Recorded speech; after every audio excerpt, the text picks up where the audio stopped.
Hi everybody, this is Sucrose again, back with another game, this time playing Banished. Uh, Banished came out a couple years ago. It's a city builder,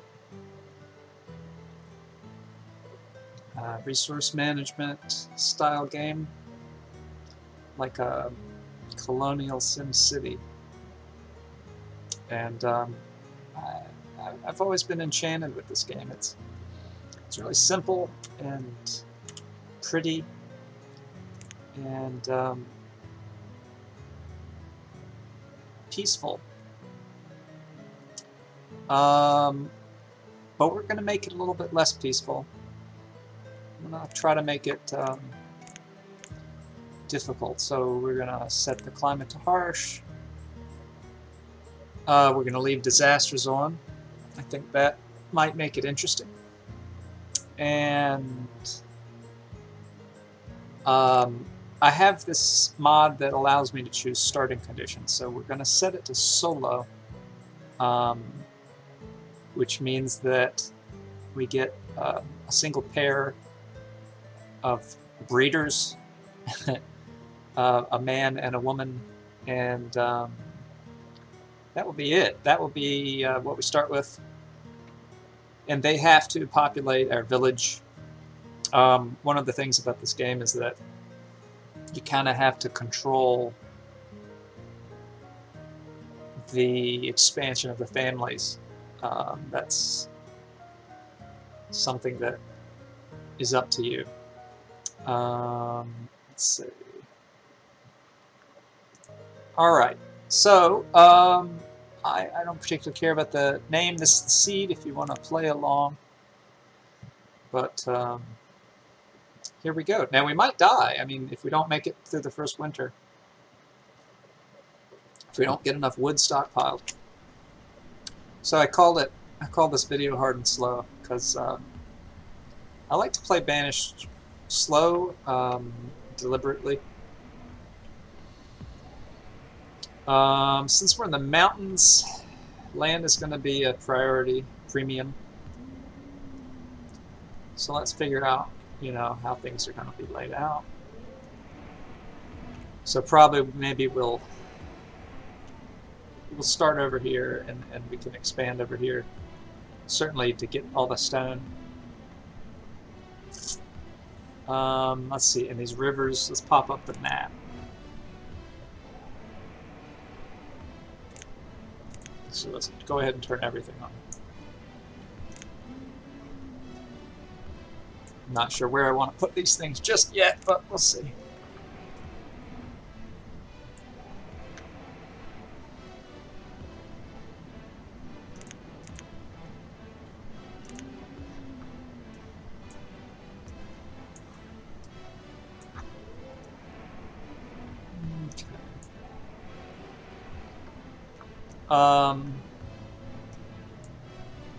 So if you make it far enough, boats will come and trade with you. So we want to make sure we have access to that. Looks like this is the main waterway. So I think boats will be able to come to us if we build a dock there. I'm not sure about here. Maybe, yeah. Okay. So this first season, before it's spring now and we have to get ready for winter, we want to make sure we have food and firewood. They will, the little citizens, don't know what they're called generically, the people, I suppose. They will freeze to death in the winter if they don't have a place to live, and firewood, and then of course they'll starve to death if they don't have food. So because it's just one family, they might be able to make it on just a house in this amount of firewood. So I'm going to start with... I actually have food too. I kind of wish it was we started with fewer resources than this, but we'll see how it goes. It still might kick our butts. I guess let's go for the house then. If we do a stone house, it'll be much warmer, but it takes a lot of resources. So we have to collect all the stone and stuff. So let's start with wood. See if we can remember how the controls go. Right.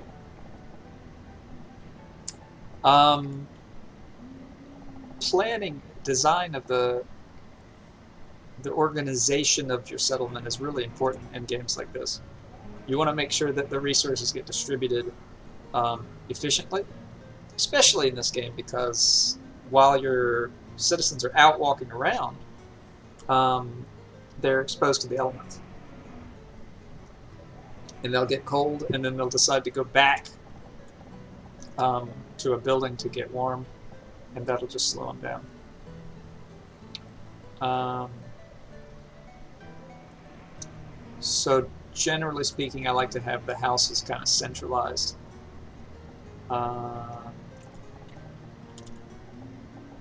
But for now, I think we can just kind of decide maybe where the main road goes, I think. Maybe we should even plan the bridge out. Another kind of aspect of this game is that it's making a pretty village and stepping back. See, that's a nice spot for a bridge. Stepping back and saying, "Oh, that's nice. We've made a aesthetically pleasing little game." I think we'll make that bridge. I placed it just to see where it's going to be, but we're going to pause it, and we'll base. Figure out where it is.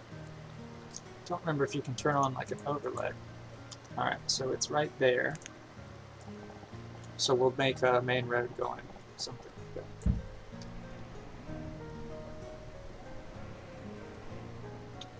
that.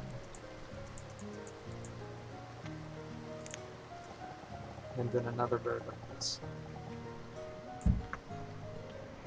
Okay, they have to actually construct that, but not too worried. So now that we have our sort of grid, let's go ahead and have them live right next to that little wagon. So I'm going to go ahead and unpause it, and they'll get to work. So they should knock down the things that are in the way of the road, but we're going to help them out. So I'll pause it again, and we're going to say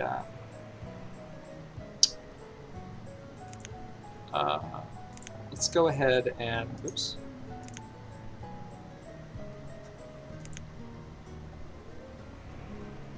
We're going to want all of this.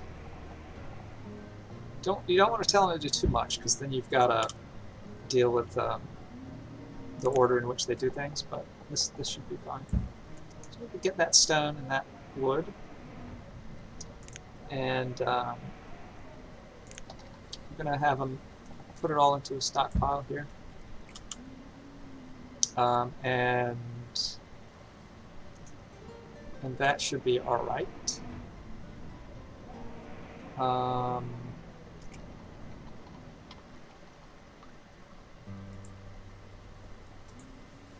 So I've decided to go work.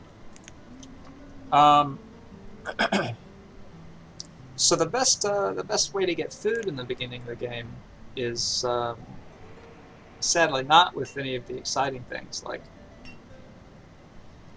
raising cattle or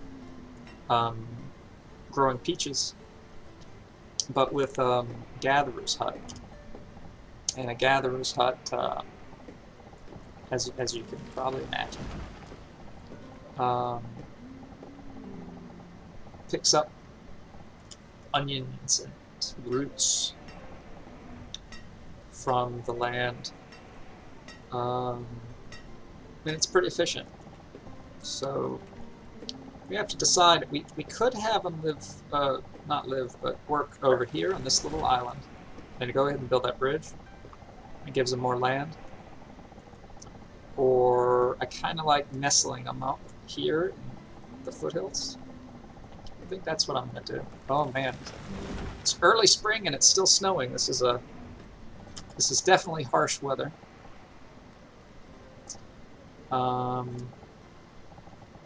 So let's see. Let's take a look at where that road went one more time. If there is an overlay, I mean, so there's a paths tool, which is kind of cool. You can, once you have buildings, you can see how they're going to get from one place to another. I don't know if there's a roads overlay.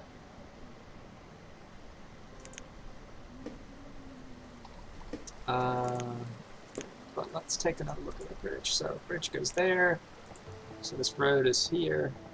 And it looks like there's mountains just there, so we have to go around those. And come this way. And that's all nice and flat. So that's going to be good. So let's decide, let's say maybe we'll cut that path right there where as soon as it can come over. That looks good to me. So, it's a little bit crackly there. So how do you, oops. It's gonna have to be a little bit crackly, but you know, that's okay. That might make it more interesting to look at. I sure wish I could see it better. And so we'll have that road go right up into the mountains. That'll be fine. And to help them with those trees, see if we can find a little spot for stockpile over there. So we got our first event. This tells you about the important things you need to know. You're running out of food, you're running out of lumber. In this case, it's telling us we're running out of logs. We don't have any.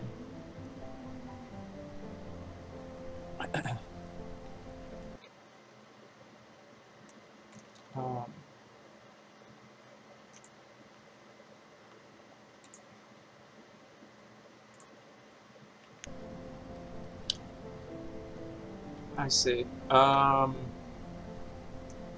Okay, so what I'm going to do is I'm going to move this over here.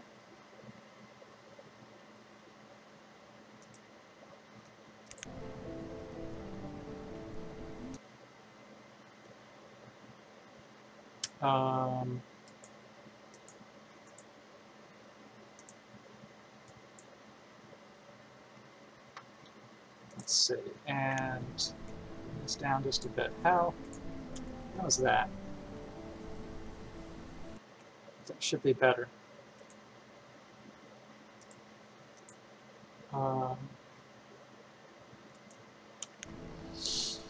Okay.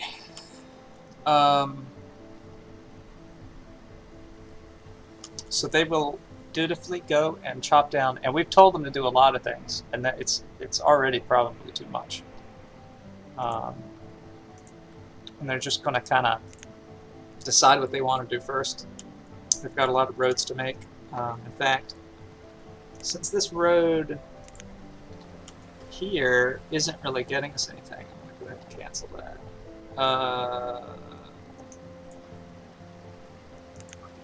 This one. So we don't need to make that road in particular.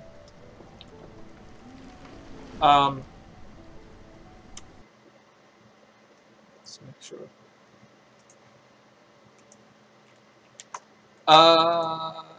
Yeah, so I like to have the main roads be these nice straight lines, just so that we can get good candidates for upgrading to stone roads, so that we get like a thoroughfare through our village. It doesn't always work out. Because this is mountainous terrain, we're not going to be able to rely on straight roads, and I think it's going to look nice. We'll have to cut into all these little places that we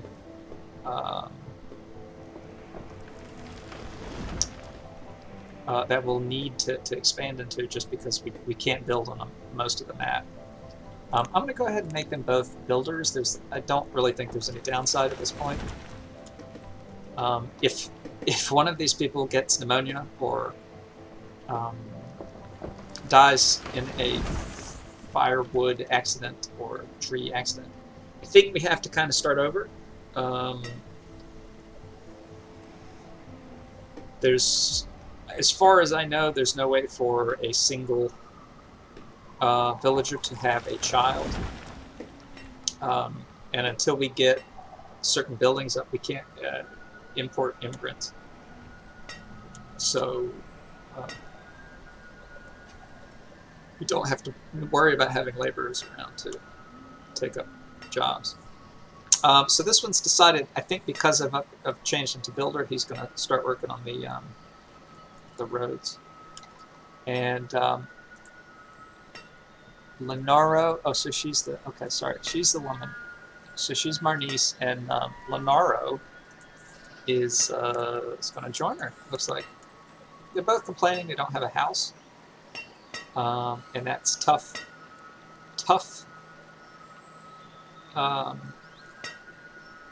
You know, in this harsh reality that they live in, they need to make their own house if they want a house. That's not really up to me.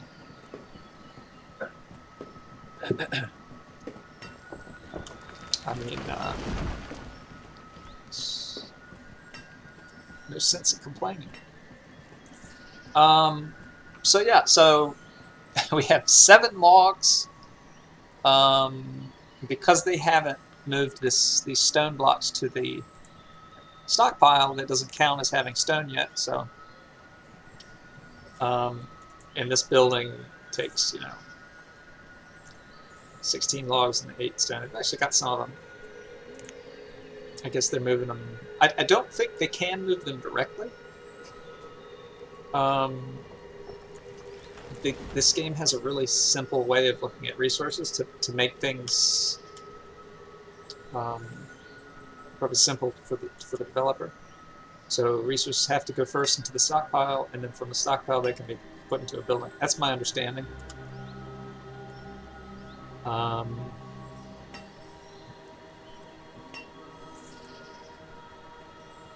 looks like he's working on the road again.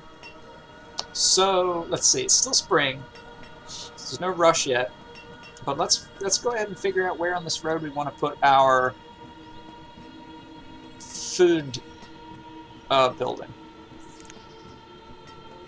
and we will let them hammer away. So one thing that is nice is we can see the road here as being a thing that we can't build on. So that helps us figure out where it is. Now there's a push and a pull that goes on in this game. You want buildings, you want people to live close to where they work.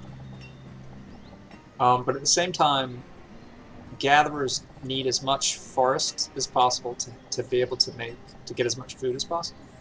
And that's true for a lot of buildings. The buildings that get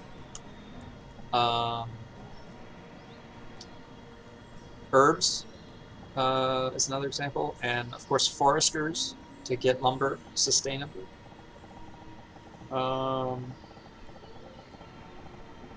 So we'll probably, this is going to be the very edge of our civilization, and let's call this the very north edge.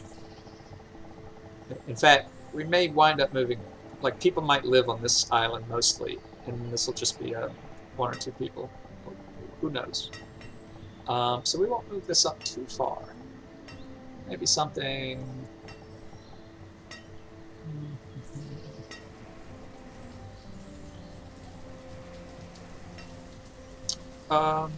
something like that.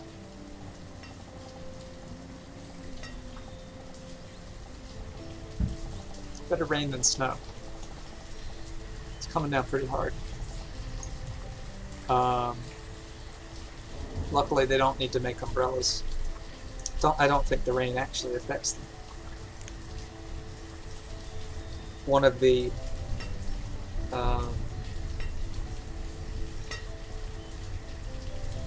great illusions of video games. You know, it adds ambiance and maybe even helps tell a story in your head. You know, torrential floods in the spring and things like that. As far as them actually being affected by the rain, I think it is an illusion. When this game came out, there were so many theories. It was fascinating to watch. People were convinced that so-called old-growth forests, the forests that had been around since before you arrived, people are cold. Do we have a temperature? 47? It's not that cold. I guess it's not warm either. It's not much we can really do. So we'll pause the hut and let's go ahead and get their house built. That'll be a way that they can warm up. So we will get some trees and some rocks as first priority. Hopefully they'll listen to that. And then we'll increase the priority of the house. Okay, well, they're not cold now. Wonder if the rain actually makes them cold and all the stuff I just said was bullshit. That would be fitting. But what I was going to say is that people had this idea that old growth forests would grow more berries and mushrooms and food and I think even lumber and stuff like that, because the idea is you know, a hardwood, a great redwood tree that takes 100 years to grow, of course that's going to be more wood than some pines that spring up in a few years. But players did experiments and it turned out it didn't really affect anything at all. The trees you planted were just as effective as the trees that had existed from the beginning. People love telling stories and making up this rich background that's not necessarily there. It's something, I think there's something both nice and pernicious about that. How convinced they can be. It's a little bittersweet. But looks like they really want to build this road. So we could get them to do the trees first by putting them as laborers, but I'm just going to let them finish it since they're up here. Like I said before, the walking around is definitely a resource that you have to manage. So I think we're going to be totally fine. It's not going to get any colder, and they'll be able to get this house up.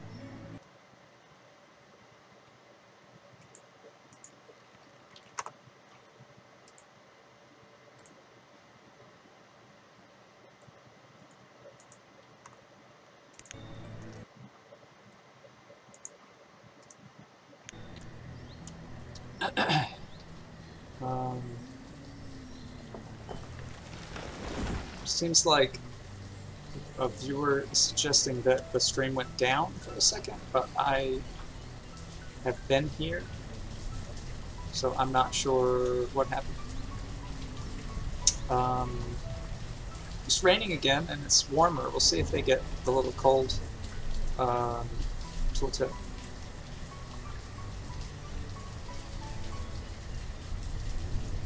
But yeah, hopefully the stream is working.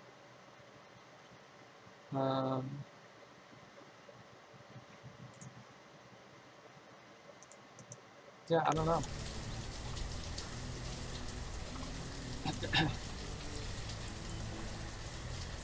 um, so, yeah, eventually you'll have to make sure you get clothes and tools, and which they have tools. They have fair clothing. It's different qualities.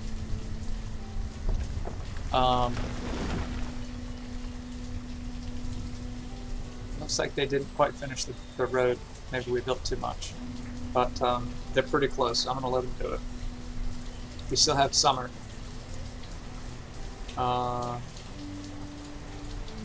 And anything they have to cut down to build the road, they'll store, and we'll use those resources. So it's no big deal.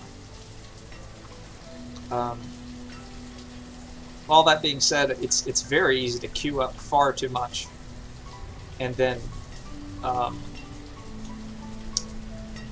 be frustrated because nothing's getting done.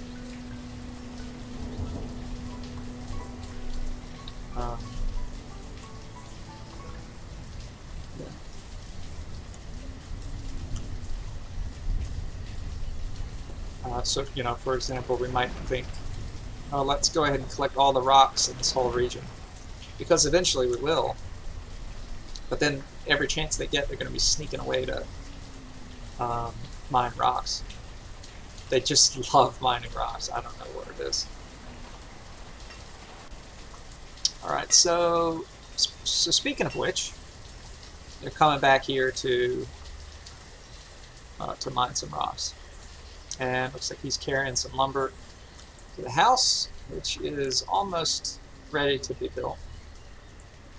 Yeah, there's lots of those little things that people thought. So you can see deer, for example, on the map, and they run around and they'll cross the streams. It's really pretty. And there's a building to hunt game, and it collects deer meat and deer hide. And it turns out that actually it's not related at all to the graphics. So they will collect the deer from invisible deer. And even if you have a village dedicated to eradicating deer, these little pictorial deer will run around unharmed. So it's an illusion. It's not part of the simulation. This game, so to be fair, I don't mean to denigrate the game at all. It's this game was made by one person, and I think maybe his brother did some of the music, something like that. But the graphics and the programming was all done by one guy. Very impressive. It's a fantastic game. It's so peaceful. I find it very peaceful to play. It's pretty. It has a really, you know, simple, straightforward, consistent aesthetic. Not too flashy, not too fancy. They have all the resources to build a house, and so they're starting to work on it.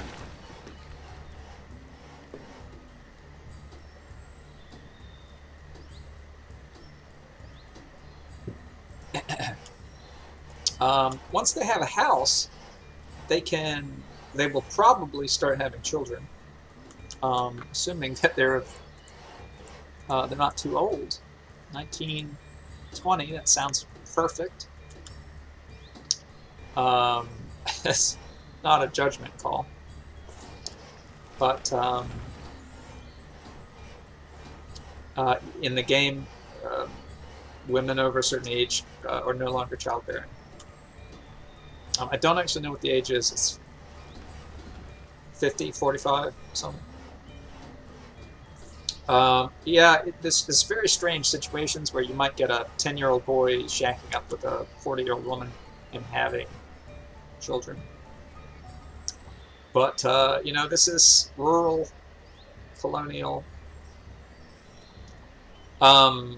the game's name is Banished, so it's left as an exercise to the player as to why they were banished. Maybe exiled to live on their own. It may very well have to do with 10-year-old boys shacking up with 40-year-old women.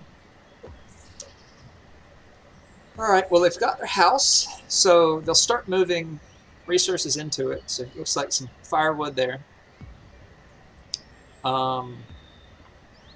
Stocking up for the winter. And they'll put some food in there. So we'll go ahead and unpause the gatherer's hut, and we'll think about making lumber. Sorry, firewood. There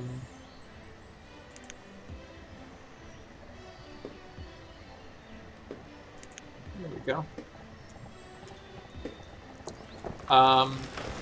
And thinking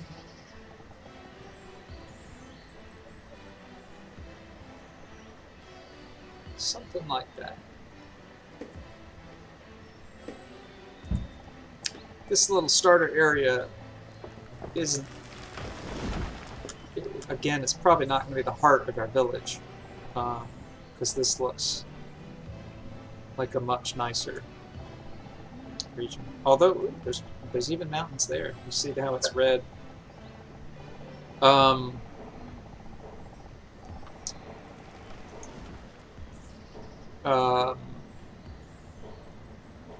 Yeah, so we just need to make it utilitarian. But this place will be used for turning logs into firewood, which is absolute necessity once we get a few families up and running.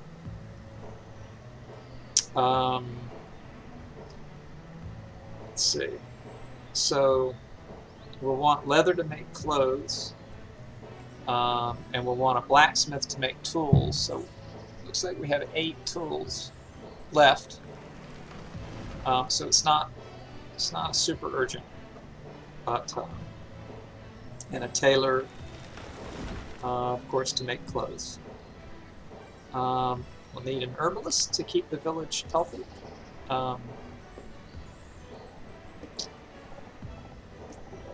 They act as a doctor, is my understanding. They get herbs and keep the health of the citizens up. Citizens can contract diseases, and I think that that's more likely when their health is low. And if they get a disease, they can spread it. It's a epidemiological simulation, where when they come in contact people, there's a chance with people, there's a chance that they spread the disease, and then you need hospitals, I think, to eradicate that. But so our food hut is over here, so we'll put an herbalist here.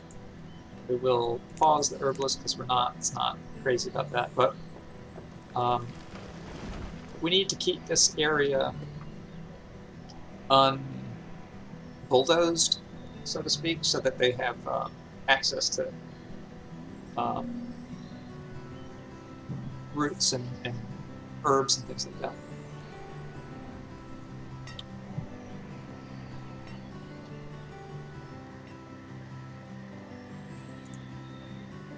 Got all the wood for that. Now we need some stone, which we have in stockpile, so he's probably going to do that next.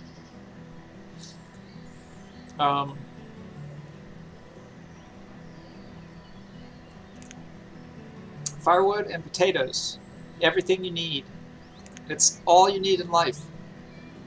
Don't listen to anybody who tells you otherwise.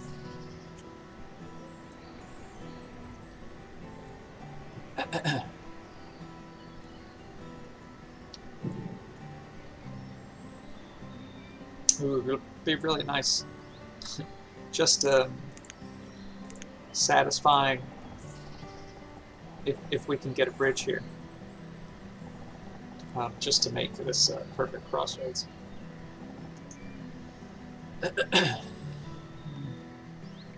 But yeah, games like this in SimCity, where my natural inclination is to build in a grid for efficiency reasons, to make sure you cover every square inch with stuff. Um, it leads to very boring villages and ugly villages. And in this game, because there's fires, you really have to leave space. I haven't played Banished with fires turned on in a while. When the game first came out, they weren't very good at putting out fires, even when you had a lot of wells. My understanding is that that's been corrected, but we will see, I suppose. The other disaster, I think, there's only two, is the tornado. And that is, you can't do much about a tornado,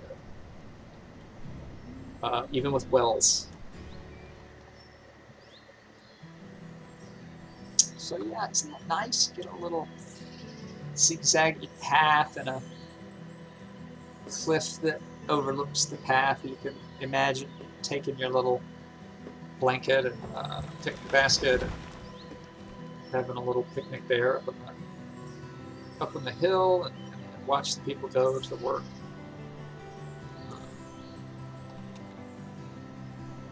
So let's pause that one. Let's get the food going. We started with so much food, it's not really even a huge deal, but let's get the food first. Looks like another rain. It's a cold summer. 53.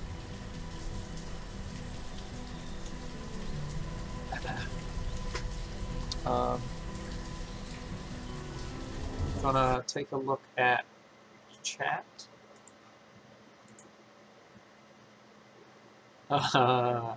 If they threw water into the tornadoes, it might make things worse. Create typhoons, water spouts, or something.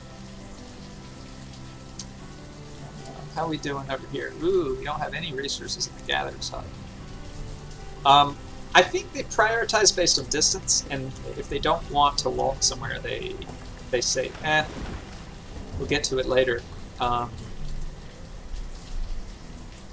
For now, I don't feel any urgency about getting that built. They have so much food.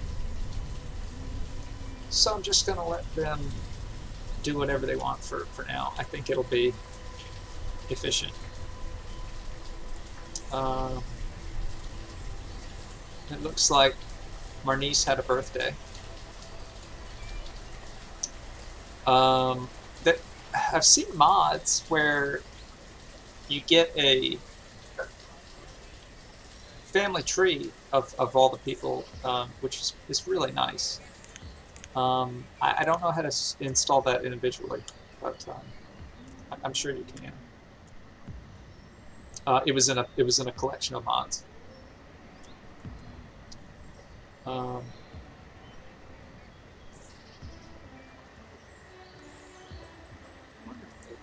always wished you could click on these little things. I think those are onions.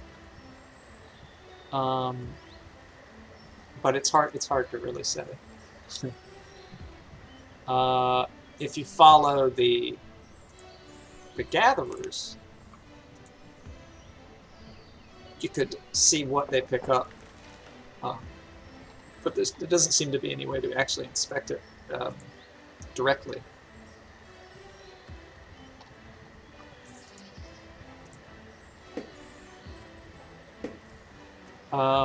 Education is important. Citizens that are educated work more efficiently. They make more logs per tree, I think. They do things like more firewood per log. And it's kind of expensive to educate citizens because it's something like children will become laborers at age 10 or 13. if you don't have a school. And if you have a school, they wait until they're 18. So you lose a lot of years of productive labor. But in their lifetimes, it's definitely more efficient to have them educated. And it'll be one of our first priorities after we get survival stuff up. There's a game coming out soon. It's called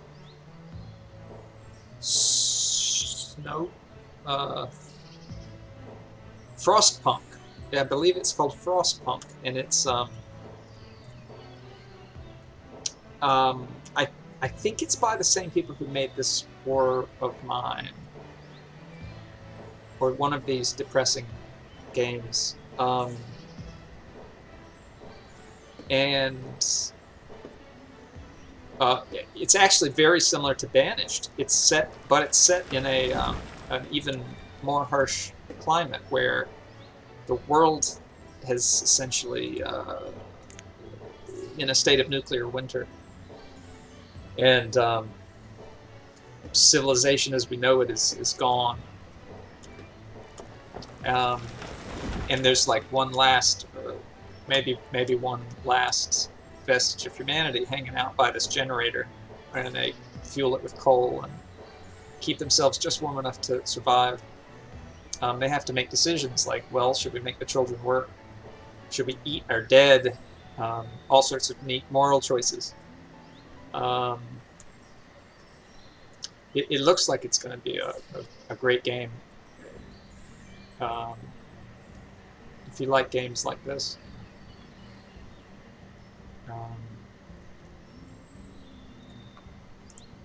Okay, so the first thing they have to do whenever they build something is they have to chop down the trees that are on the building.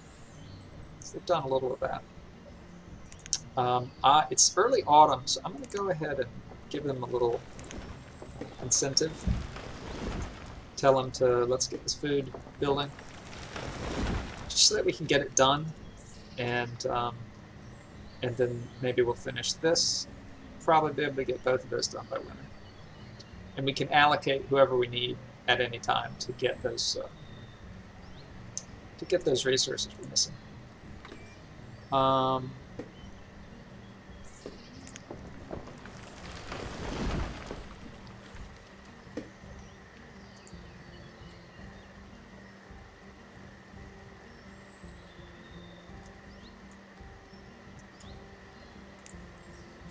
Why it says he's idling. I think they just get bored or tired or lazy and hang out for a little bit every once in a while.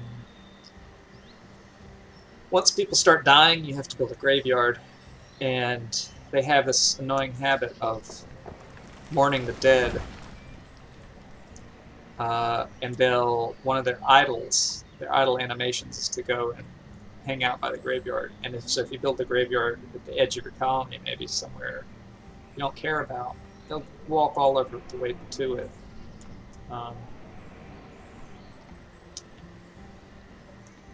When they should be, collecting food, but people are people. A lot of people consider this a difficult game. It's harsh and unforgiving, and it's very, very easy to expand too quickly. But generally, if you don't do that, you make sure you just have a supply of food. Keep extra food, keep extra firewood. Unless there's a tornado or something, you should be all right. Let's take a look at the resource requirements of a well. I'm not even sure where it is. Town services? Yeah. It says 40 stone. That's quite a bit of stone. So that's another thing, is that stone and iron are found in these little deposits on the surface. and it's not nearly enough to build all the cool stuff you want to build. So there are buildings that let you mine it from underground. Those buildings can't be destroyed, even though they also run out. And so I don't like to build those. I usually build a trade post as soon as possible, and then you can trade.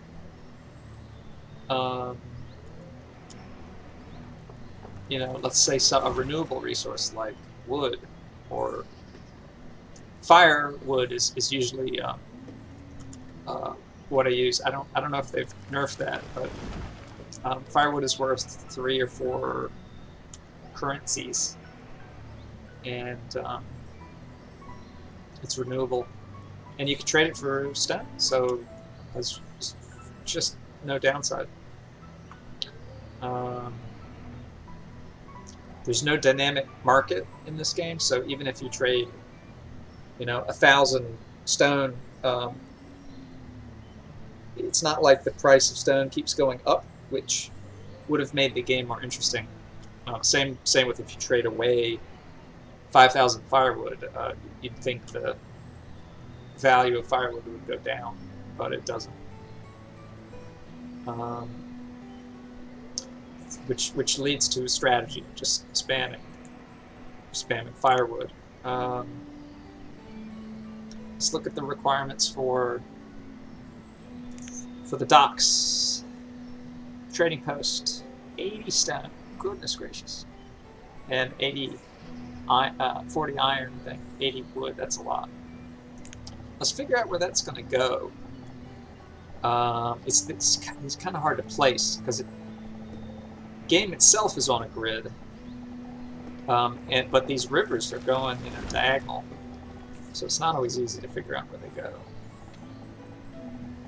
So close, so close.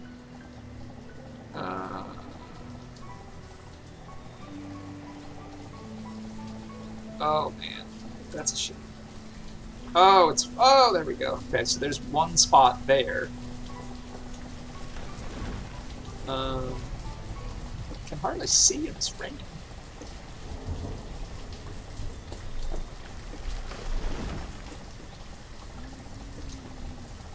Well,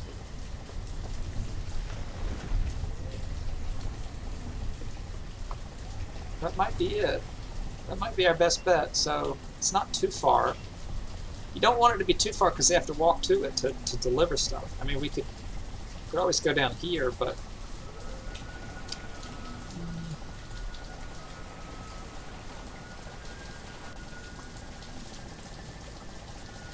Okay, well, it'll be interesting. What was it? Here, is that the best we can do?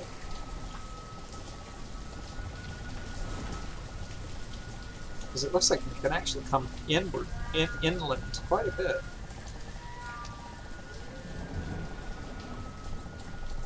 That's it.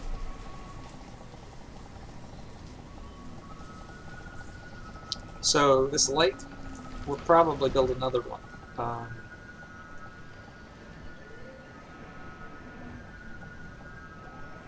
Let's see, we could also build it over here.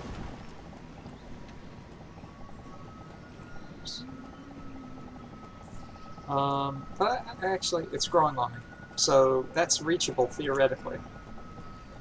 And if it's not, oh well. We will pause that, see what the roads look like.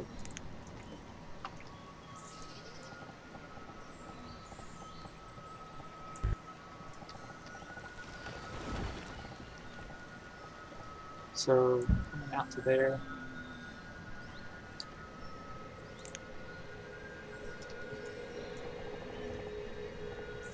And we can make a bridge, that's nice. Pause that. Alright.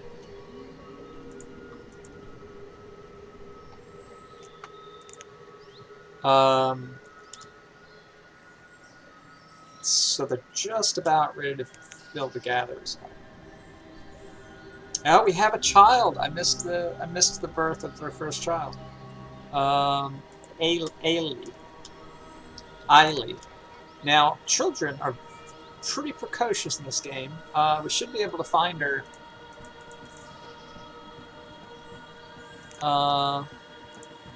Here she is. She sprung forth a full-grown woman. The problem is she doesn't do any work.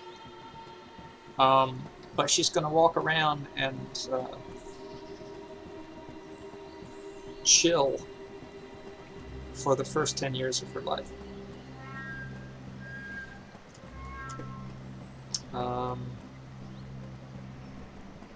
Now, hopefully they don't find a way to path over here to build this road. So, like, for example, let's imagine they could cross here. They might think to themselves, oh, look, it's a road. I really love building roads. I don't know what it is. They love building roads almost as much as mining a stone, but they might walk all this way, come all the way over here, come all the way over here. You know, maybe not even make it all the way, and they get hungry, and then they go all the way back, and they just die. That was another problem in the first version of the game. They called it a death march. You should see your whole village do this little walk. I think that was addressed in a patch, but we'll still watch out for it. Yeah, I'm not sure if children can do anything. I want to say that children can actually go bring food from the carts and firewood and things like that. I believe that that's the case. But they don't actually perform any jobs or labor or building of the normal kind. I'm going to take a look at chat. I wish I had 2 monitors so that I could do this in real time.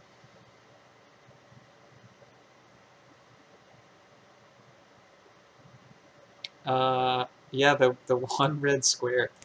So there's mods for that to do terraforming. Because you'd think if these people can build all these buildings and chop down all these trees, they could dig a little dirt out. It makes sense to me. But I do like the idea of the random generation giving you a canvas that you have to work on. There is something nice about that. But yeah, you know, you might go to build some building over here. There's just one spot, and there's nothing you could do in the core game, in the base game.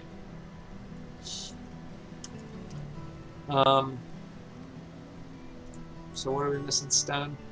They don't have stone. But set to mine it.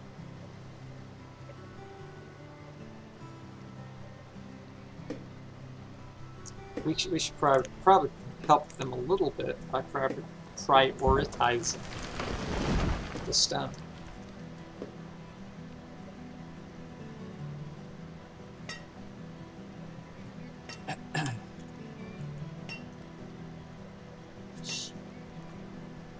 I like this area we've got. I mean, it's already nice and free and ready to build here next to this river.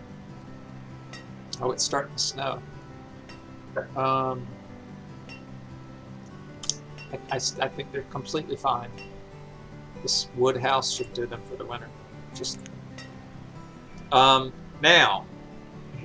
So the next sort of bit of RNG that we have to deal with is hopefully they will have a boy and a girl, and hopefully 2 boys and 2 girls, so that we can create 2 more houses. Now, they're not very choosy about who they bed with, and again, you know, they're banished because of this. But the fact that we got a girl is really nice, because I believe no matter how old Lunaro is, if Marnice dies, he and Aili should be able to have children. Try not to think about the details. These are just abstractions.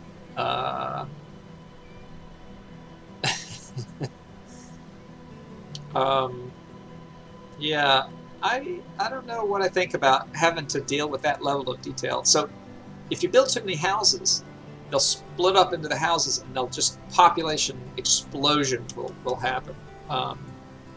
They'll eat you out of house and home, as children are wont to do. And you'll almost definitely have a population crash because they'll eat everything you have.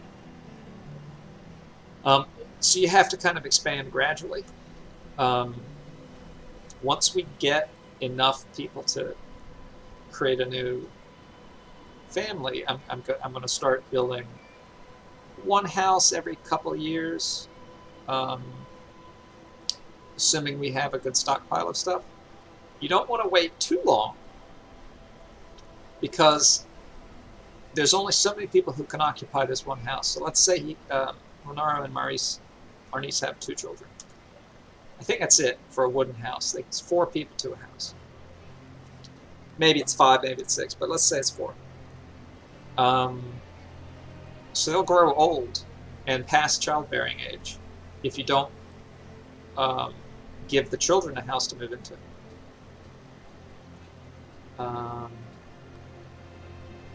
And you might miss your opportunity to have the next generation of settlers in Alcestis, our beautiful village. I'm going to say Alcestis. Alcestis. And then your only hope is to get immigrants, which we're not set up to get. Let's see, it takes a town hall. I think it takes a town hall, which is a lot of resources. All right, so got a gatherer's hut.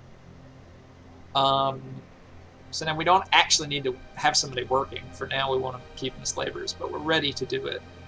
Go ahead and let him work on the woodcutter.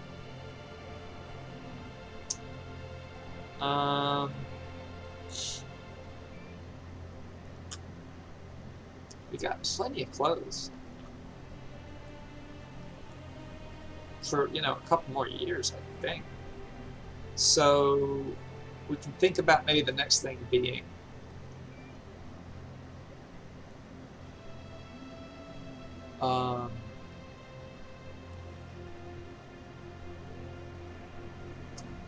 I guess a blacksmith.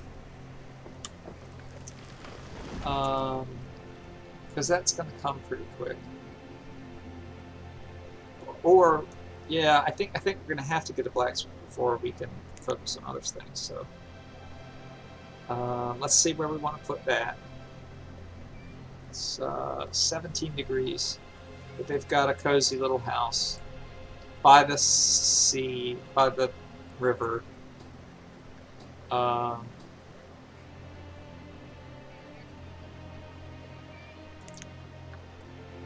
So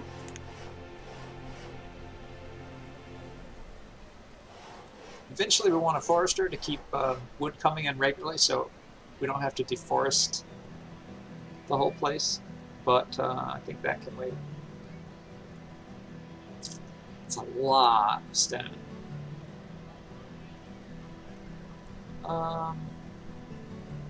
So just to make sure we're not screwed, I think the next thing we want to do is build this bridge.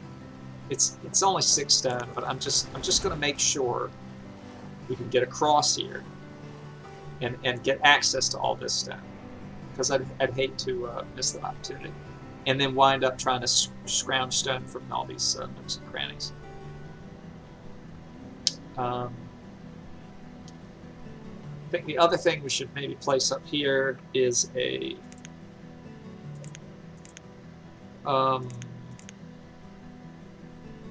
hunting cabin. And that way we can start stockpiling leather to make clothes. We don't need clothes just now, but there's no harm in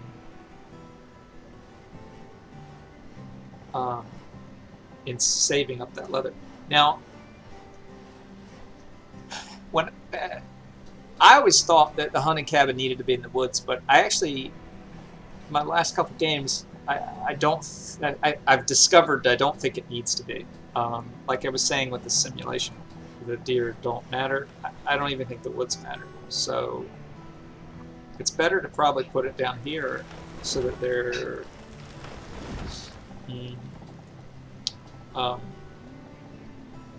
so that they have access to it quicker. They can walk to work. So I'm just going to put it here. I'm going to pause that for just now. We'll take a look at chat.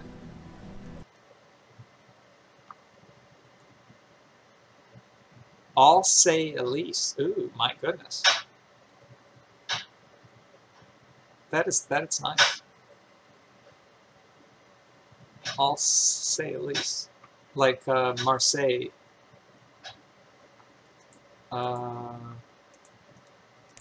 French town of Marseille.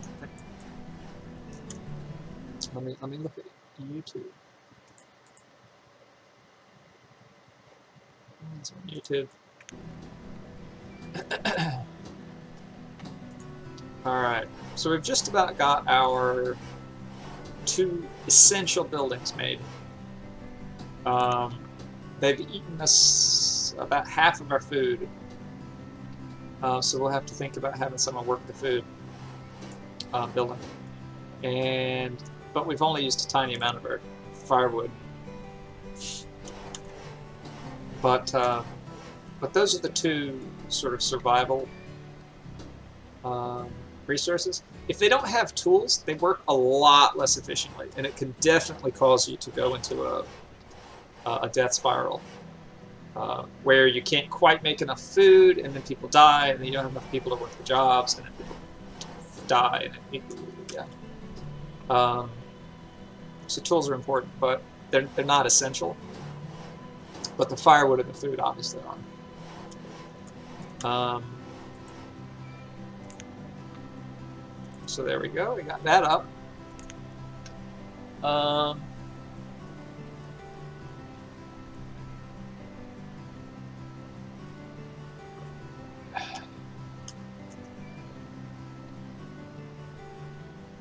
You got a good store, I mean a relatively decent store of wood and stone. Let's see, does this need iron? Nope. So they're going to be building that.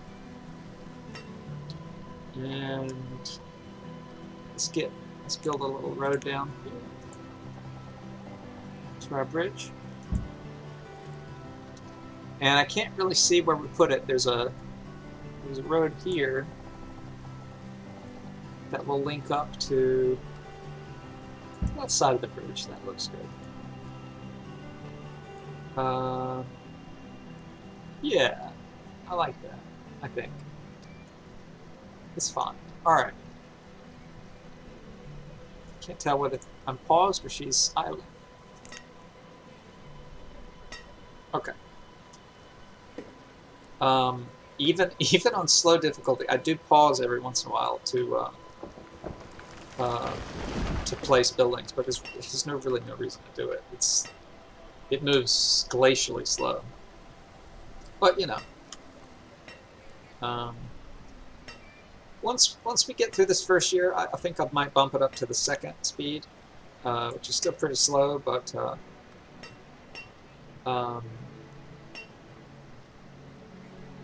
you know, because we're out of the danger zone. Luckily, no one got sick or something like that. Speaking of which, how much does a hospital cost?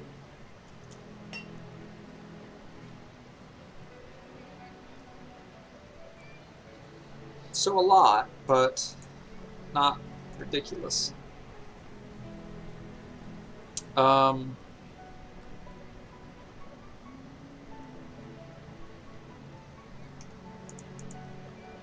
so they're putting stuff on the bridge.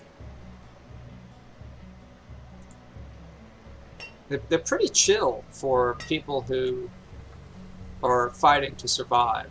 I mean, it's just, look, that is just like the most casual stroll. Like, it's just someone you might see on the street going to return a pair of socks at the department store. Like, they don't really need to get there any faster. You know, nothing's gonna happen. You know, sure we need food to survive, but is it really worth breaking your back over? I mean,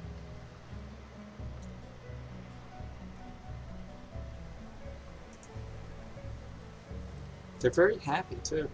I always thought that the game should be more difficult to maintain happiness.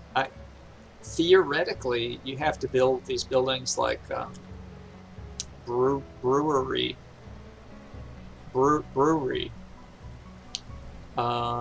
to make alcohol, or a church to satisfy some existential quandaries. But I've never really needed to. They seem to be happy enough just to mine rocks. I mean,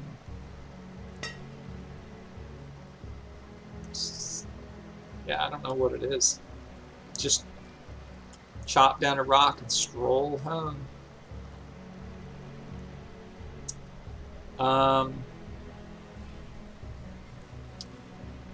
So I'm liking the layout. I think we'll probably pop the other houses on this row. Maybe put a well somewhere. Once we get all this access to all the stone, we can start thinking about the stone-centric buildings. I think the first one is always should be the trading post, because it's so many resources, and once you have it, you know you're not going to run out of stone permanently. So that'll probably be the next thing we do. Maybe this bridge also, just to go straight down. I'm not sure why I did this one first. Because it was our first bridge, maybe.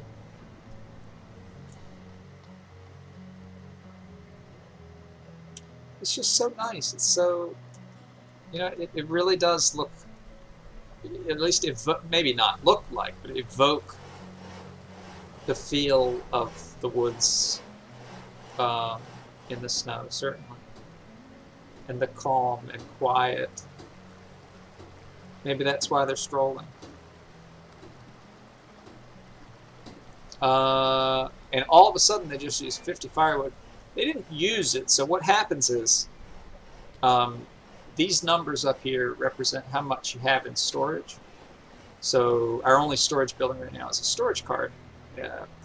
I guess the stockpiles also count, but firewood gets stored in the storage cart. So we have 25 left in the storage cart, and what's happened is they've decided to take 50 and put it into the house. So if we look in the house, it's the 50 plus 3 from before.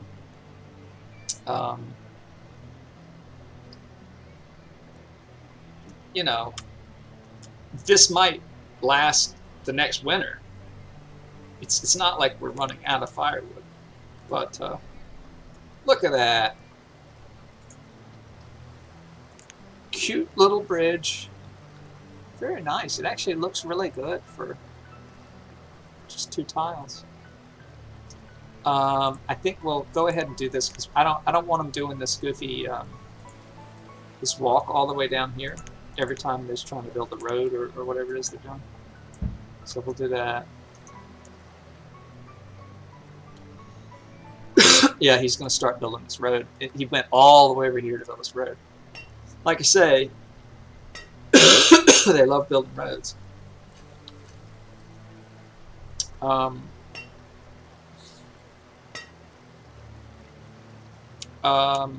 What I'll do is I'll plop down another stockpile. Maybe here. And just there for now. Otherwise, what'll happen is, and here too, they'll like knock down a tree to build this road, and then they'll say, "Oh, look, I have some lumber," and they'll take it all the way back to the nearest stockpile, which might be over here.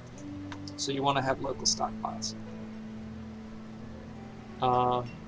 And then once they exhaust like all the wood in these stockpiles, they'll go fetch it, but you don't want them to necessarily move it immediately.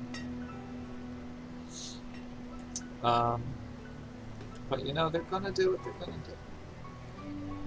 It's only so much you can worry about these people, just like in real life. There's only so much you can do to get people to do what you want. You have to learn that people make their own decisions. They may not be the best decisions based on what you think, but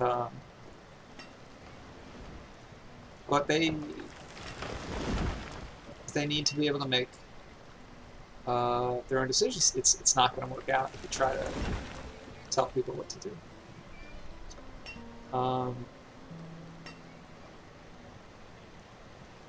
It works a little bit better with these fellas, but they're still pretty headstrong. Like, what is she doing? Idle. In the snow, on an island, a kilometer away from her house. I don't even know. So they're down to 5 tools. Actually, I think it was 5 a while ago. It was at 6. It started at 8 when I first called it out. So they're definitely wearing through them. So I'm going to go ahead. Actually, I'm going to let them finish this bridge. So we'll do the bridge, then the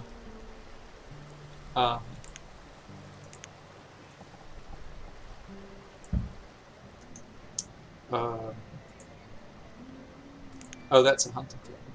Oh, we never placed the... Let's place that.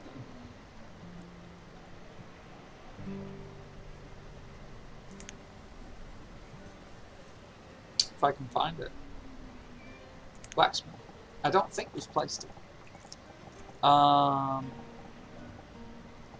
Doesn't quite fit, but that'll leave a little space maybe. Or... Nope, too big.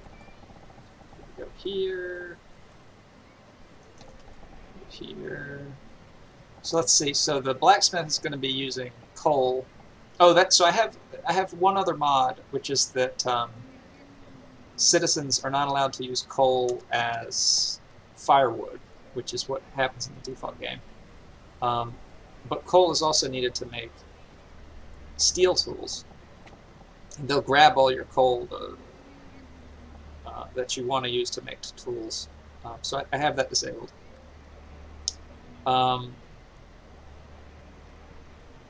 So yeah, so they'll use iron and... Oh, boy. That was a quick transition. Maybe down here. Maybe here.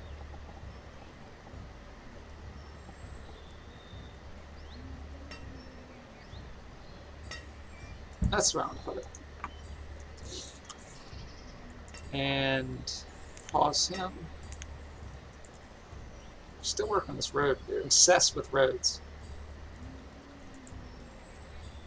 But it's not that big. I wish you could plan roads. But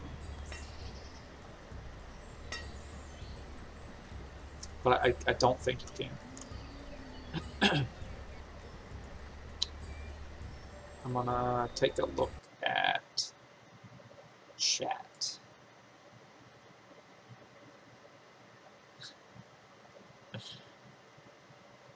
Bridge get. Yeah, actually, this is one of the few games where I have all the Steam achievements. I was really into this game when it first came out. I played many hours. And one of the achievements is that you've built all the buildings, which is not that hard to do, but I just never built a church. And so I was like, what? Why don't I have this? And I had gotten all the, you know, survive 50 years on hard difficulty, stuff like that. But who needs a brewery? It'd be so much more interesting if you needed a brewery or to grow all sorts of different plants for trade. Like there's a game.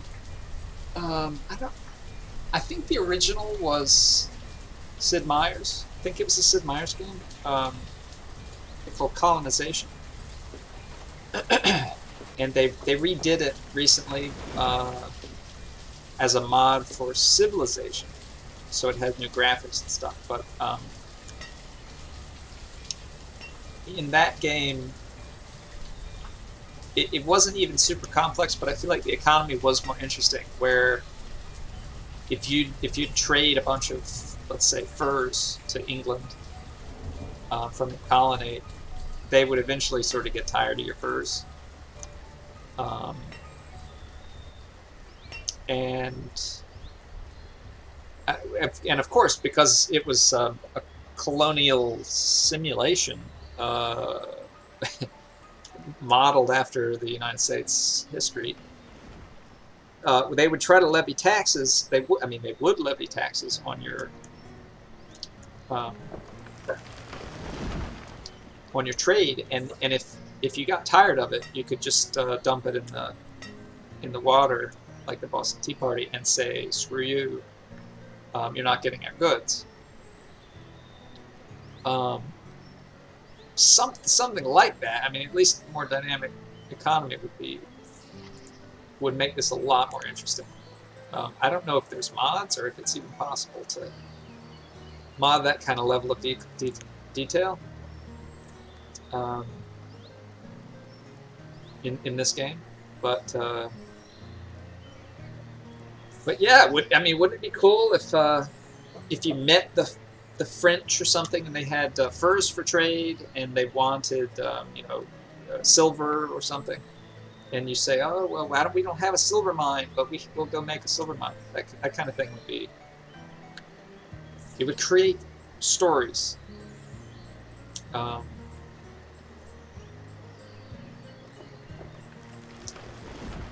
Yeah, it would give you incentives to do different things. But as it stands, I mean, it's a fine game. Banished is a fine game. Don't get me wrong. How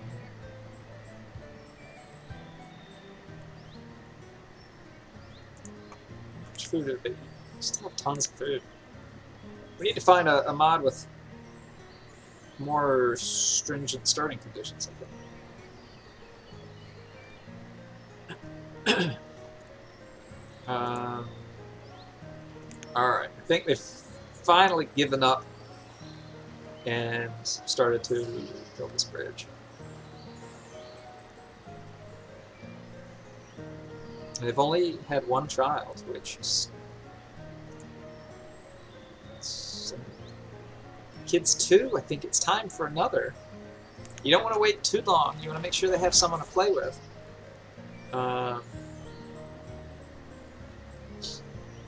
Or in the case of Alchestellus, someone to raise a family with. Now, there may be some of you out there who are into that kind of thing, and that's fine. You know, be responsible. Don't hurt anyone, and you know, consent is important. But otherwise, you know, you do you. There we go.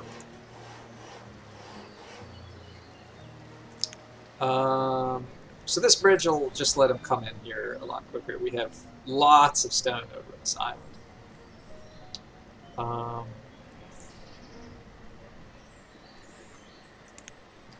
And I think we've got to go for the blacksmith next. It's a lot of stone and iron. I think there's plenty that's going to be found. And then I think we'll do trade. Now, I could just jump the trade. 5 tools probably would last 2 people another year, but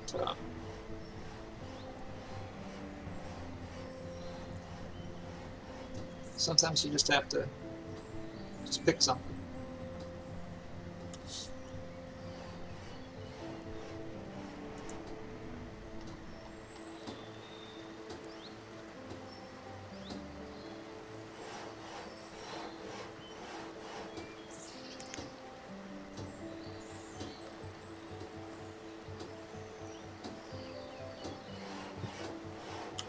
Oh, they're helping each other.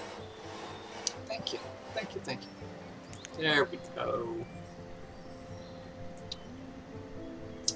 Beautiful downtown Algistelis.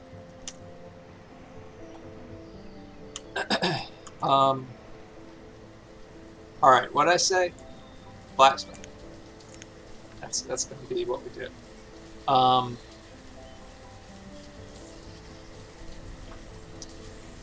Now, just to be really, really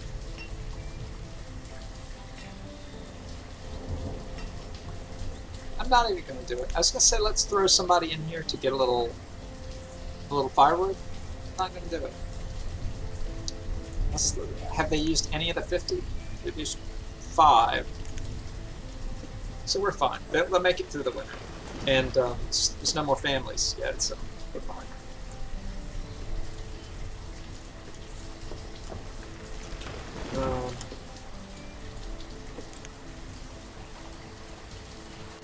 Now eventually we want all stone houses. They'll use less firewood in a stone house and stay just as warm.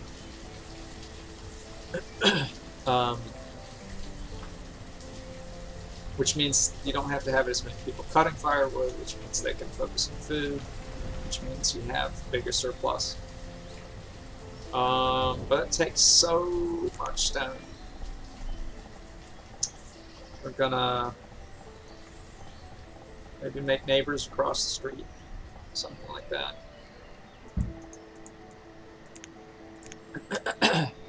That's nice. I like that. You know, this is like 100 Pennsylvania Way or whatever. How about Olive Street? I think 100 Olive Street. This is 101 Olive Street. In SimCity, at least and when I say SimCity, I'm not referring to the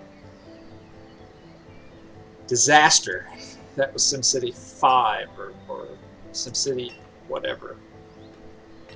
I'm referring to the real SimCity games. Some of them had tools where you could plop down little signposts and you could actually say, this is so-and-so. I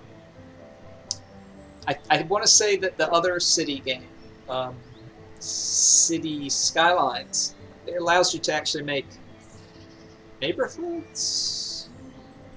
Maybe I'm making that up. But you could designate like a row of houses.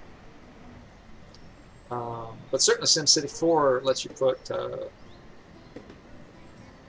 little markers in. I think SimCity 2, maybe even 1. I never really played 1.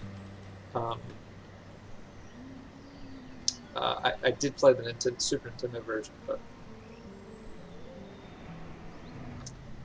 alright, so I think they're cutting down trees. No, not even. What are they doing?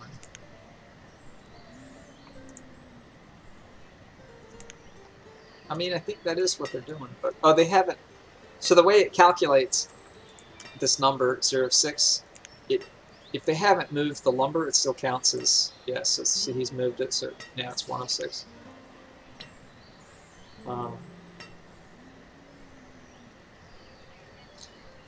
Let's see. Now, eventually we want to, you know, get rid of this thing and turn it into, get a nice barn, maybe halfway in between the actual gatherers and the village. Oh, do we have extra roads there? Oops.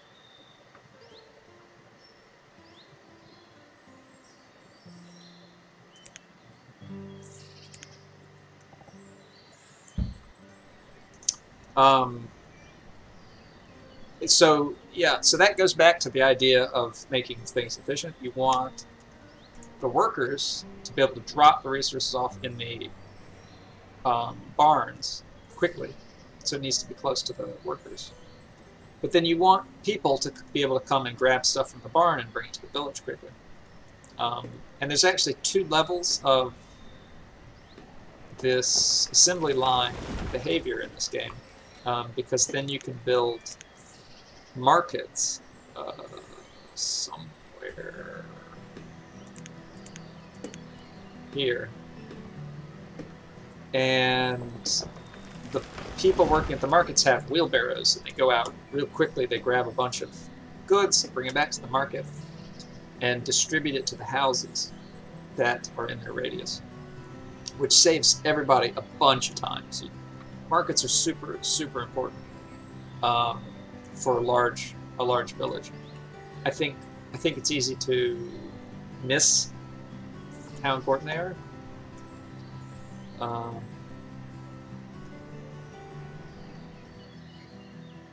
I'm just obsessed with roads. They're just a supernatural obsession. Alright, so they've cleared the lot. Now they need to move stuff onto it. I'm gonna check chat here. I think the game's pausing when I'm checking chat.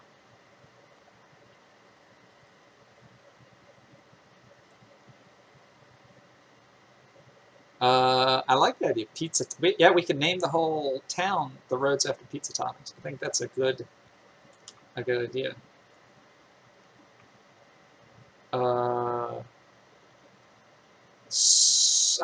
I did not think olive trees, actually. I'm not sure what I was thinking, but pizza toppings is fantastic. I think that fits in well with Alchestellus's aesthetic.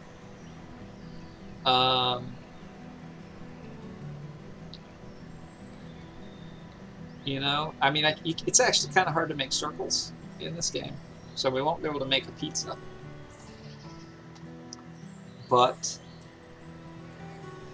so if this is Olive Way, I think Olive Way, we need a name for the vertical road.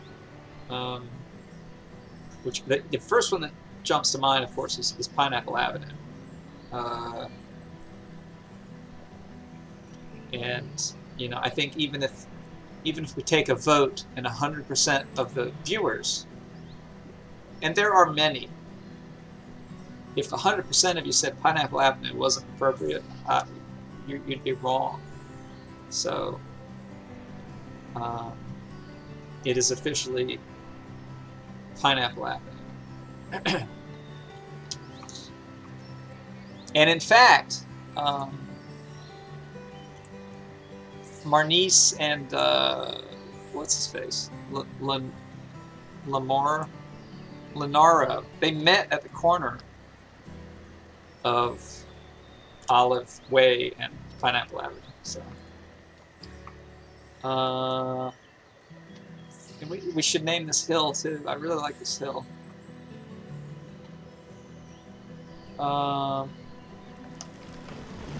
Man, they're just slow eaters. I've got to get a better mod for difficulty, because I wanted to actually be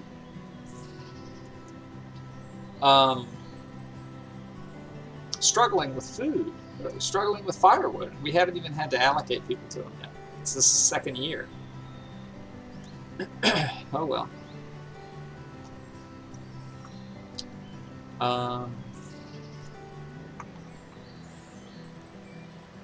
It's very strange to me, and I don't even know how this works, but for whatever reason, they grab things from the bottom of stockpiles. And so you have to, if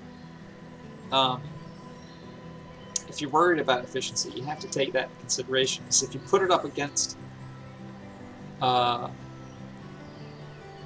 like a road and you want them to come from this road and access it, they won't. They'll go all the way down here and access it. Now, of course, if you spin the camera, it's not the bottom. I don't know how it works.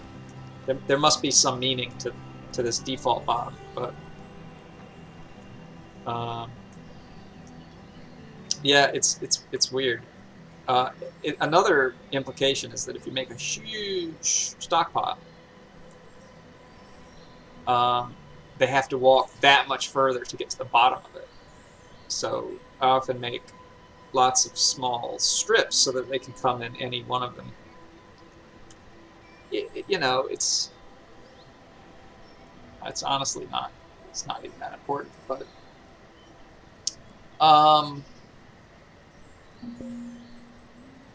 boy, they just grabbed a lot of stone. Oh yeah, they're going to use all our stone up, and we'll have to cut down more. So let's figure out where we want to grab stone from. So if there's any here,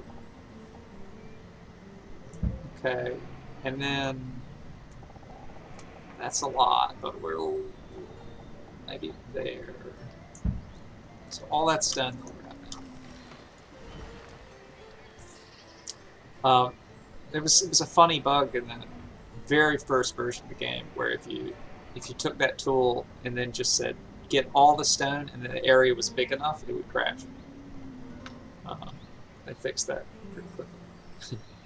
But it's just one of those funny things. As a developer, you know, he probably played the game hundreds and hundreds and hundreds of times and tried doing things, and he just never thought, what if you mark the whole map as harvestable? Well, now we need iron. We haven't marked any iron, and in fact we need iron. Ooh, there's not a lot of iron. We need iron itself to make tools. So at this point we really need more people. I'm going to go ahead and speed it up to 2, which is, it's, you know, I guess it's twice as fast, but it's not a whole lot faster. This is generally, sometimes I go up to 5, but 5 looks like this. It's pretty fast, but I like it to keep it at 2.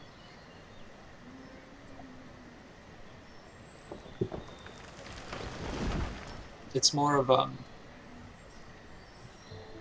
it's almost like a screensaver. I mean, you've probably, I feel like everyone's had that experience where there's an interesting screensaver. There's the maze solver, or even the one that bounces around into the corners. And you just kind of get stuck watching it. It's like watching a fire or a waterfall. When I was young, we had a screensaver by Sierra. It's like I guess we bought it. We bought a screensaver, which is kind of ridiculous. But people did. I mean, After Dark was a really popular screensaver with the flying toasters. But anyway, we bought the screensaver by Sierra, and it was Johnny Castaway. And I think you can get it now for free, and you can check it out. You can certainly see the YouTube videos instead of having to stare at your monitor while it does nothing. And he's this fellow who's trapped. He's stranded on a deserted island. And he goes through all these crazy hijinks. And it's random. And so you just kind of find yourself going, well, what's going to happen next? And This game is kind of like that. I like this. You set this thing up, you don't quite know what they're going to do. They're going to be moving back and forth, little ants building their ant hill, their ant colony. And you just sort of look at it. A little terrarium.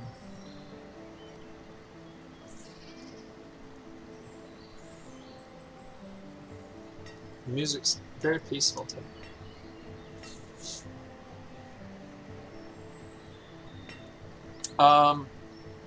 So we could throw down roads to help them get to these places. I think I'll put in a little road over here.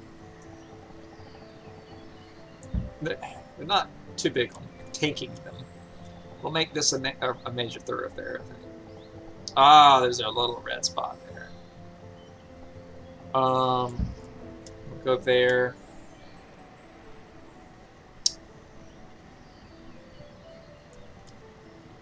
I guess we'll come down if we can. There or so. It's about. Oh, there, maybe there. It's about right. And again, you know, they have to chop down whatever's in the way and go get some more trees. We need trees. We always need trees. Rocks. Usually there's too much iron, but we don't really have any in our little starting area.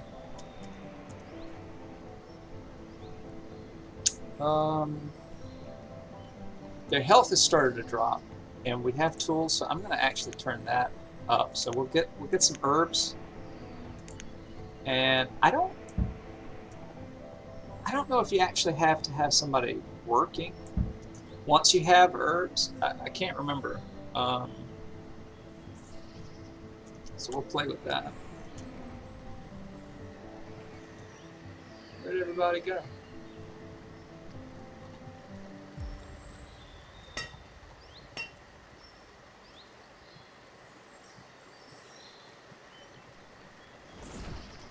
I think we should throw in another thing to help them out. And I'm trying to make these in an area where there's not stuff, because if you actually make it under a tree, they have to go and mine that tree out. So I generally try to make it where there isn't anything.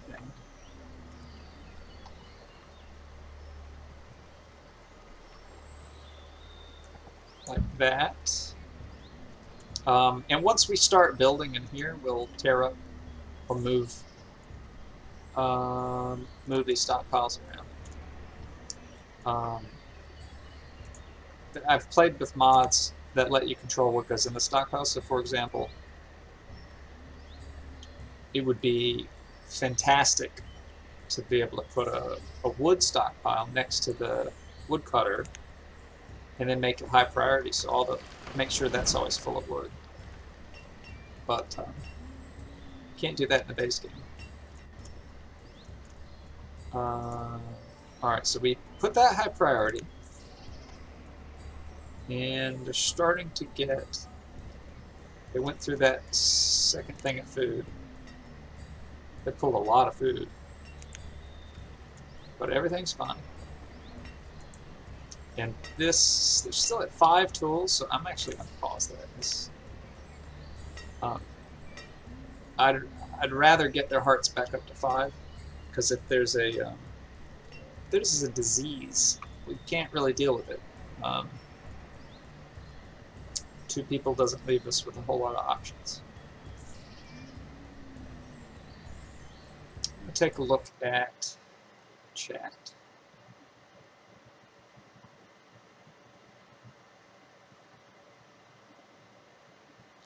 Well, hello there, excommunicatus.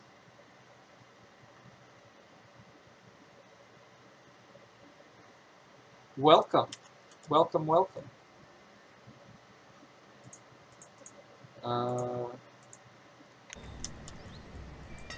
While I'm looking at chat, the game is paused, and don't have a good way to deal with that. I guess I could get something to do look at it on my phone, but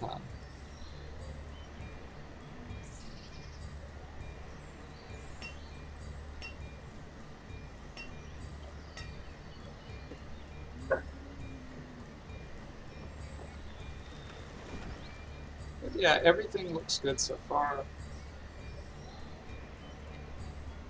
I'm not worried about anything.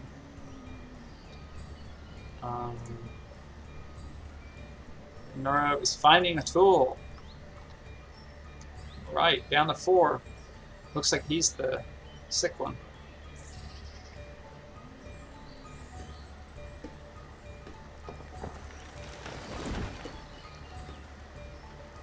Kid's fine.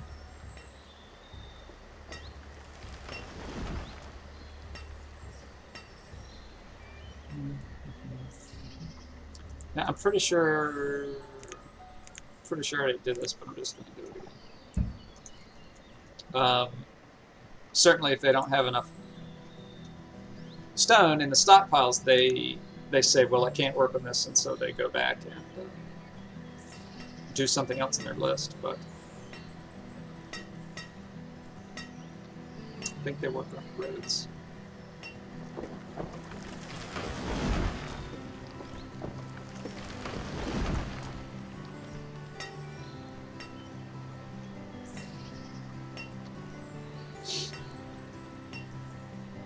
It'd be neat if we could put. Actually, there's so many mods. I mean, it's insane. The number of mods people have made. I was going to say it would be neat if we could put little plazas and stuff like that, and they exist. They totally exist. That was another thing I enjoyed doing in SimCity 4. Was making nice little areas with a park and a tennis court and plazas in the commercial district and stuff like that.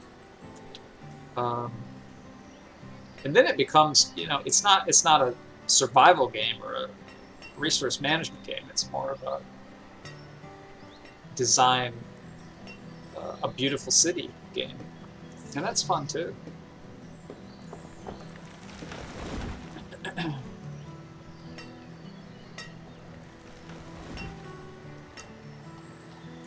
Well, two little deers. Now they're a family. The Stevensons. This Mr. and Mrs. Stevenson. And these are the children. And we're going to eat them as food later next year. And they're cool with it. I mean, that's what they're for.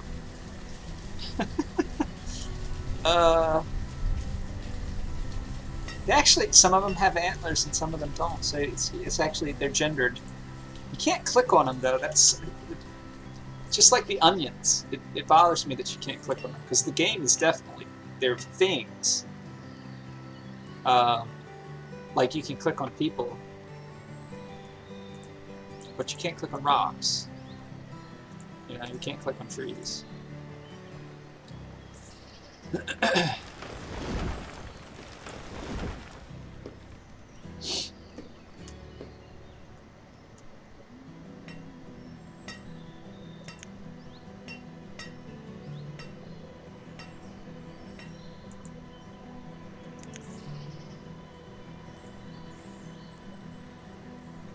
It's actually kind of nice when winter rolls around. The, what is it? Deciduous, or I can never remember. I think deciduous trees lose the leaves. You can actually see the roads and the stuff underneath. Some mushrooms.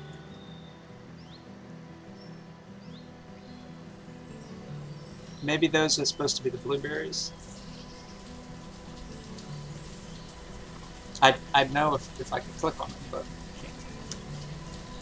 I can't. Oh, they got rid of those roads finally. Now the question is, this is a thing they do in California, and it drives me crazy.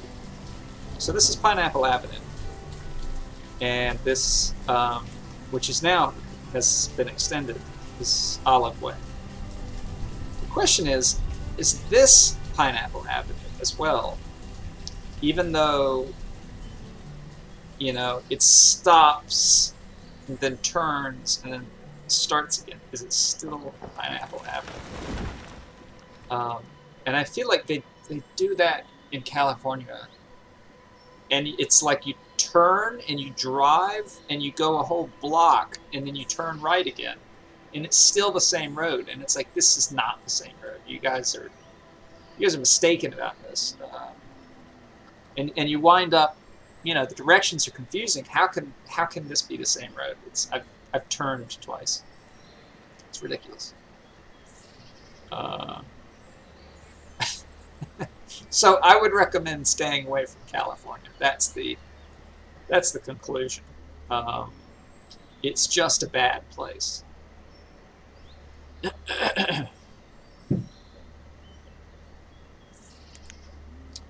All right, gonna Alt-Tab.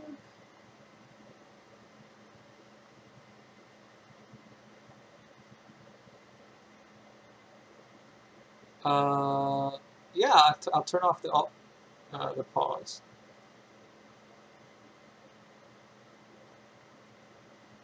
All right, so Dead of Venus is a different street. I kind of have to agree.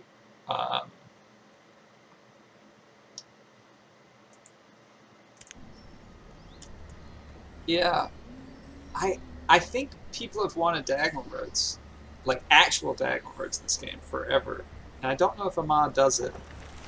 Obviously, you can do zigzags. I'm gonna hit the options. Pause when not focused. Alright, so at least the game will be running when I'm looking at chat. So thanks for that tip.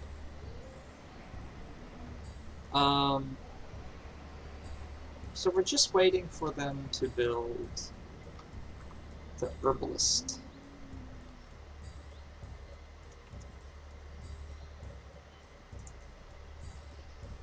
And we've got enough stone and enough logs. So it's just a matter of actually delivering them. And they have plenty of... Ooh, they've been using the firewood now. And health's definitely going down. They got plenty of food. So I think I'm going to let them focus on this, and then we'll probably throw somebody into firewood for next year to just build up literally a stockpile. I'm out of tea, so I'm probably going to be stopping soon.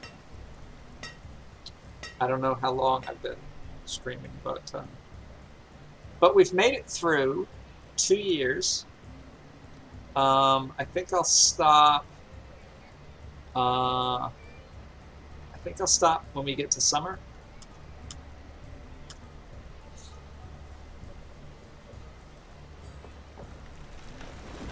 So in the winter time, and this is different in later patches. I think I said this at the beginning, but they'll duck into buildings to warm up when they get cold. And it doesn't necessarily have to be their house. But I do think they go home to get food.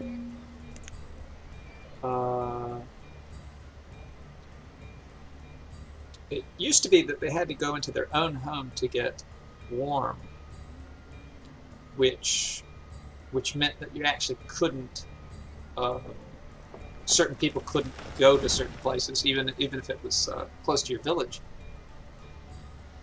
because it was too far away from their house. And the developer decided it was a detail that you shouldn't worry about. I remember reading his dev blogs. He seemed like a very level-headed person. He was talking about, you know, sacrificing features because they weren't fun, even though they were interesting to him.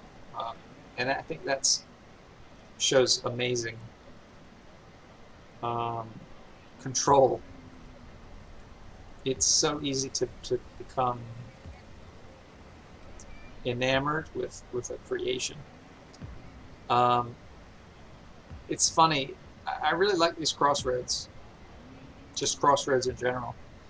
But the citizens don't care too much for them. They're very mathematical, and they will walk this diagonal, which minimizes this distance to get from here to here, and they'll keep doing it. Now, walking on the road speeds them up enough that they won't walk like a huge diagonal like this, but they will walk as far enough to the point where when they cross over, they're minimizing their time. And on the one hand, that's annoying. I want them to take my roads. I built them for them. I am a benevolent God. But at the same time, people in real life do this. I mean, if you look at a badly designed park, and you sit and you watch how people move, they'll cut ruts through the grass because they don't want to walk extra distance to get to this other path. I think it's pretty interesting. Here we go. It's going up. How old is the kid now? 6. I think that's old enough to work. I mean, at least give her a saw. Let her chop down a tree. But whatever. Child labor being what it is.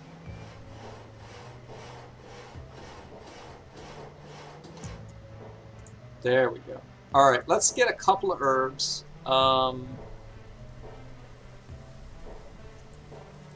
We have to undo that and then do that. So one of them will be assigned by the game to be an herbalist, gather some herbs. And when we get a stockpile of herbs and the health goes back up, I'm going to cut them off of that. Probably switch them to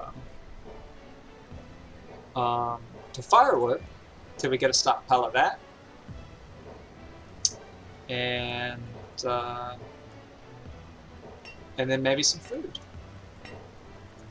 And I'm going to leave one of these to collect stone and stuff, because our next project, I think, is to finish the blacksmith.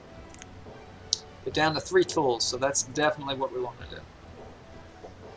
Looks like I think we'll just make it. They might go toolless for a little bit, but it'll be fun.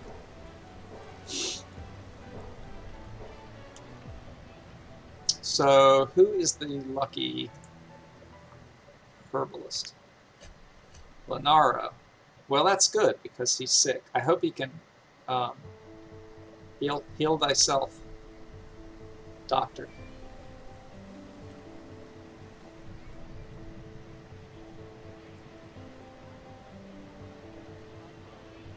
This is a very non-skittish deer. I guess it makes sense if this is a remote place that they haven't seen humans. But I mean, that's really non-skittish.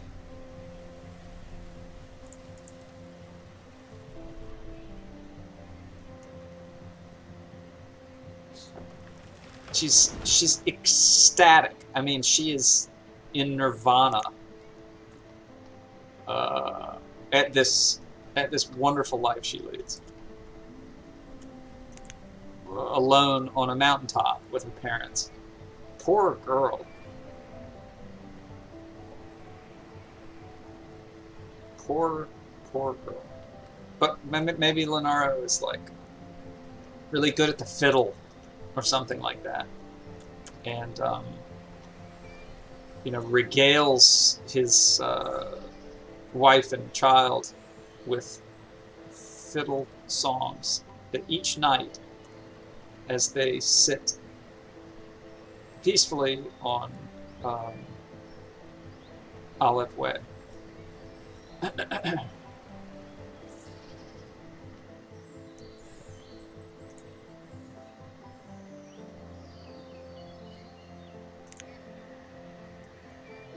There we go. He's visiting himself. Thank goodness.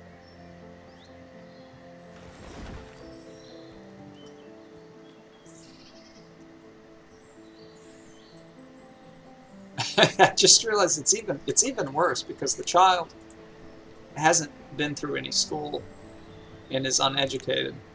She really doesn't know any better, and she's ecstatic. Oh well. Well, here comes more snow.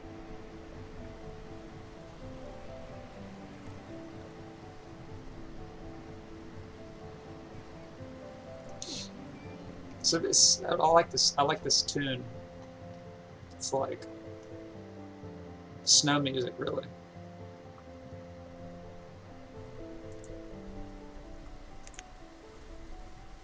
Okay, I think he was down to.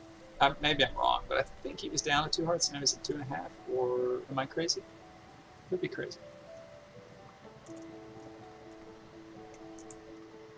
Oh, she's at 2.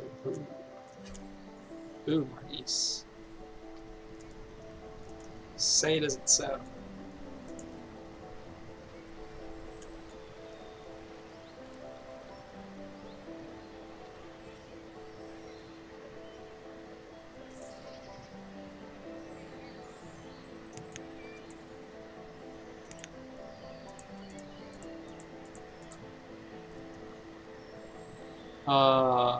It looks like they, so I suppose it's only houses they can stop into.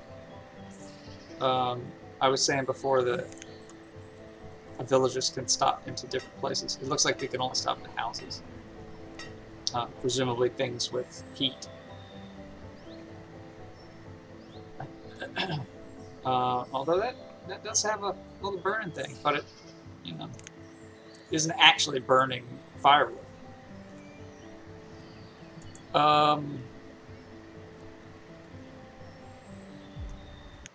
Oops.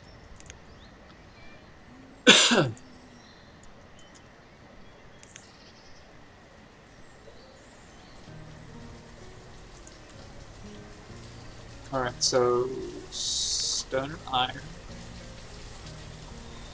She's bringing some stone.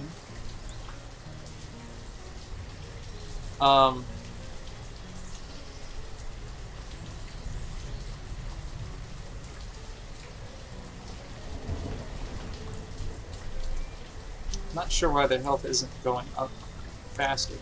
I'm also not sure why they haven't had another kid. I wonder if that has to do with health.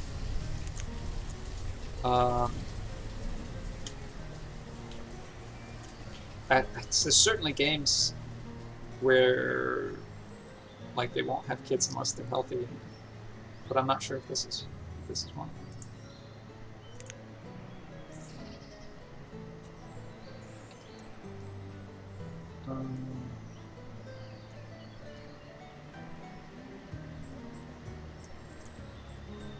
Take a look at chat.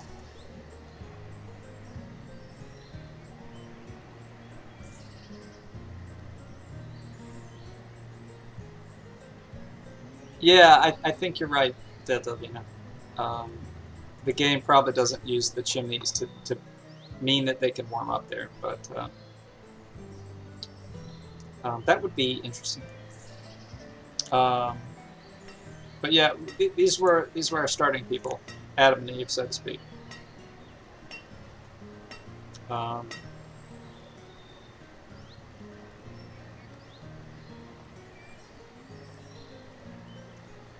I find that just having the one family, the pair, is a more interesting thing. It's more deliberate. When you have 4 families, or whatever the default is, it just seems like you can do everything. Yeah, your game is beat in the first year. All your infrastructure's up in place, so I don't know.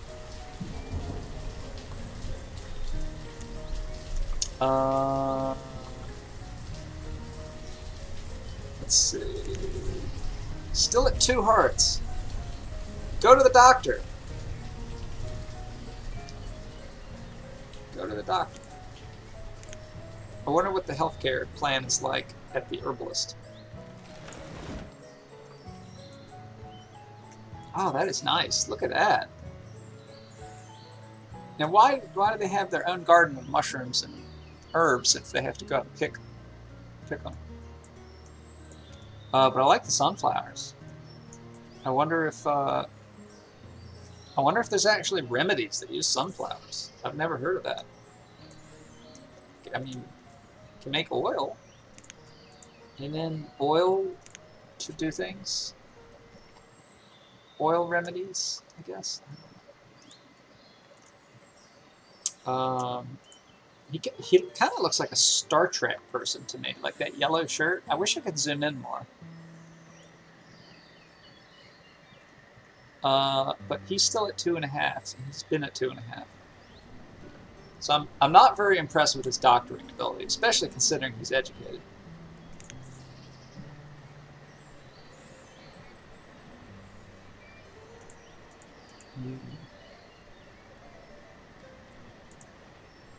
We've still got plenty of room in the storage cart, but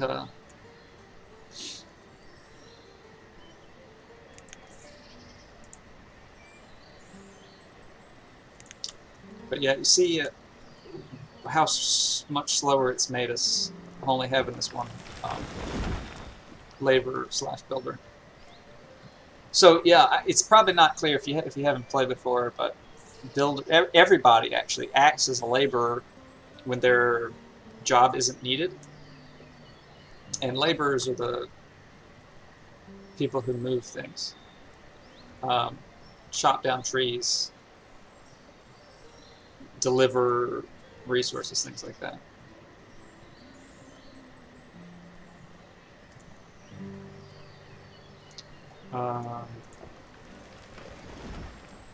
So I think it's the last bit of stone in storage, so now she's going to have to chop down some more. But hey, she loves chopping stone. It's one of her favorite things to do. In fact, it's made her 5 stars.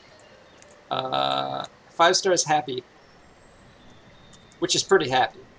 I've never actually been to 5 stars myself, personally. But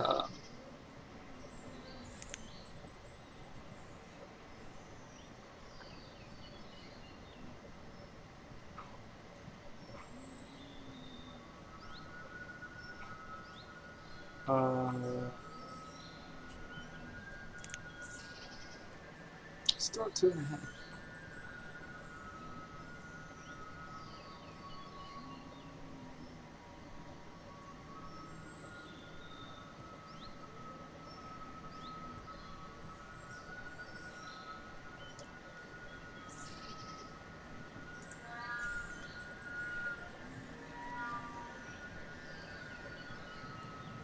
So now he's visiting the herbalist. So he's... Whoa. Visiting the herbalist. So I wonder if maybe there's like a roll. So when he visits the herbalist, there's like a chance that his health goes up. But I'm surprised that neither of them have had their health go up.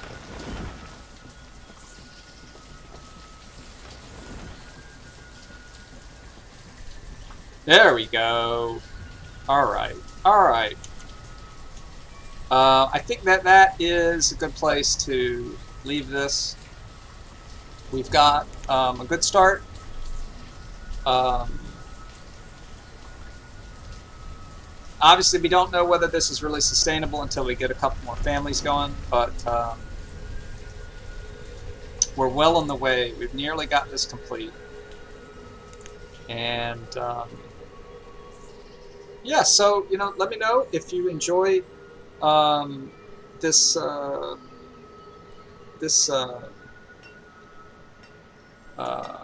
Let's Play. And I'm basically probably going to try a couple more games to see what I like playing and what people like playing or watching. So, yeah, let me know. All right, thanks.